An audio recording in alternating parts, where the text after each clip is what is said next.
Cristo segundo Marcos. Glória a vós, Senhor. Naquele tempo, um leproso chegou perto de Jesus e de joelhos pediu: Se queres, tens o poder de curar-me. Jesus, cheio de compaixão, estendeu a mão, tocou nele e disse: Eu quero, fica curado. No mesmo instante, a lepra desapareceu e ele ficou curado.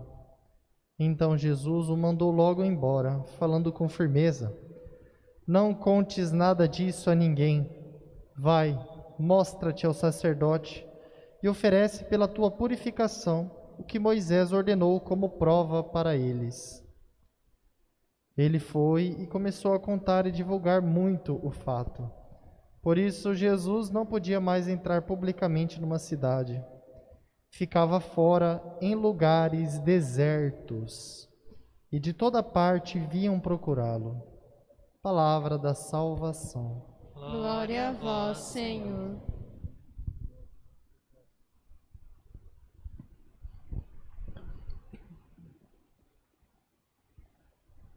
Louvado seja nosso Senhor Jesus Cristo.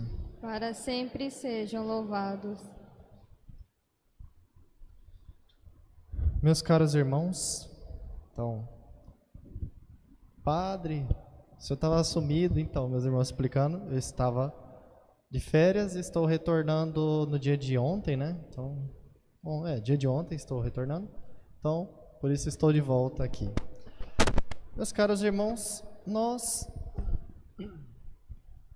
terminamos o Natal, o tempo do Natal, veio o primeiro domingo do tempo comum, que é o batismo do Senhor, e aí entramos nesse tempo que é chamado tempo comum. Mas por que tempo comum? E também a gente usa verde. Mas por que o tempo comum?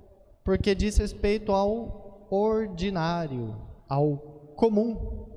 Quando a gente fala que alguma coisa é comum, é porque você vê todo dia. Então, ver gente andando na rua é comum. Agora, ver uma onça andando na rua não é comum, porque é bem raro, né? Apesar de ser Mato Grosso, né? O povo acha que aqui anda onça na rua, mas não é assim. Então, para dizer que tempo comum é o tempo do dia a dia, cotidiano, o ordinário. Ordinário também não é ofensa, ordinário é o do dia a dia, né? Assim, meus irmãos, nós terminamos o tempo do Natal, iniciamos a missão de Jesus pelo batismo, e no calendário litúrgico nós temos esses 3, 4 semanas, não me recordo exatamente quantas são, para chegar à preparação da Quaresma, né? Que aí é a preparação para a Páscoa. Então, entendendo agora uma noção geral do porquê que a gente está usando verde, e daqui a pouco vamos chegar no roxo, né? Agora, olhando para a liturgia de hoje, de ontem também estava bem parecido. São Marcos, que é o evangelista desse ano litúrgico, ele é muito direto. Ele sai falando como se fosse aquela amiga que sai falando um monte de coisa. Então, exatamente isso. Aí, São Marcos ele fala: Jesus foi lá, curou o leproso, foi lá, evangelizou não sei o que, foi lá e fez não sei o que. Então, Marcos é direto. Fala muita coisa em poucas palavras. Por isso é o evangelho mais curto. Assim, nós vemos aqui tanto da cura do leproso, mas um fato une os evangelhos desses dias, que é o fato de Jesus buscar os lugares desertos. Ontem também Jesus estava lá na multidão, a galera lá, um monte de gente, e Jesus foi buscar os montes para rezar, para estar sozinho com o Pai. Hoje, Jesus adverte o leproso curado, para que o leproso guardasse o segredo, né? O segredo de Deus, porque Deus concedeu um benefício para que ele resguardasse aquilo para ele e para Deus, né? Não saísse falando para todo mundo. O leproso tagarela, saiu falando para todo mundo. Assim, Jesus ficou muito famoso e ele não conseguia entrar nos lugares, tanta gente, e ele ficava fora em lugares desertos. Então a característica que a gente vê é o dia a dia de Jesus bem corrido, mas sempre tem retirou-se para o monte para rezar, ficou fora nos lugares desertos. Aí podemos pensar, qual a lição de tudo isso? Jesus, através dos seus ensinamentos e atitudes, ele quer nos mostrar a necessidade do recolhimento. Então a gente imagina que Jesus não tinha tempo para ele, né? Então ele tinha que inventar um tempo. Ele gostava de se afastar da multidão para rezar, para depois voltar à missão. Assim, Jesus quer nos ensinar também a necessidade do recolhimento.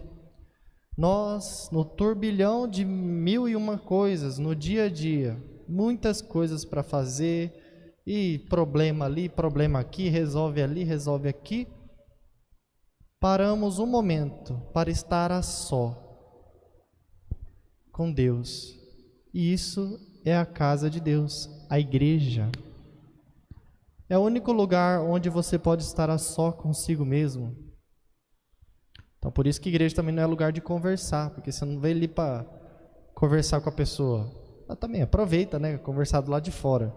Mas é aqui dentro, né, para estar você e Deus. É na solidão do seu coração que Deus quer encontrar. E assim é como se a gente se reabastecesse para depois viver o dia a dia, o ordinário, o comum. Assim, meus irmãos, é no dever do dia a dia que a gente se santifica, mas também é um erro acharmos que é só fazer 1001 coisas. Não, é no seu dia a dia que você é chamado à santidade, mas o que sustenta o seu dia a dia é a vida de oração, o recolhimento. Então assim, nosso coração ele necessita se recolher, estar com Deus, né? Isso é recolher, é se fechar em Deus.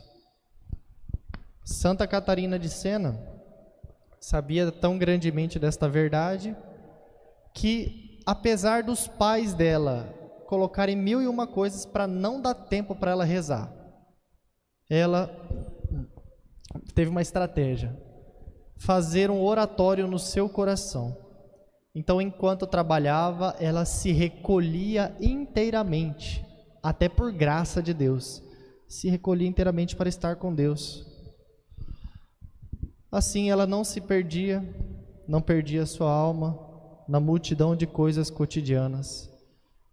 Assim, meus irmãos, nós somos chamados a nos recolher, a estar com Deus, porque devemos fazer muitas coisas, sim, mas a alma do apostolado, né, aquilo que sustenta toda a ação, é a vida de oração.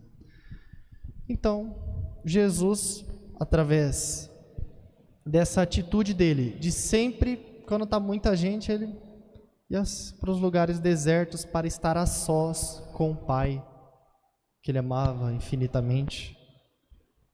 Assim, não nos percamos na multidão de coisas cotidianas, mas separemos um tempo para Deus. Separemos, nos recolhamos para estar com Deus, seja em casa também. Então a nossa vida tem que ser diversos momentos de recolhimento. E se recolhendo, tendo uma vida de oração, vai dizer São Francisco de Sales, o dia a dia, o cotidiano, é aperfeiçoado pela graça de Deus. Uma coisa é um funcionário de uma empresa que faz o dever, faz aquilo que é pedido. Outra coisa é um funcionário cheio da graça de Deus, que faz o dever com tanto amor, com tanta alegria, uma alegria sobrenatural, é totalmente diferente.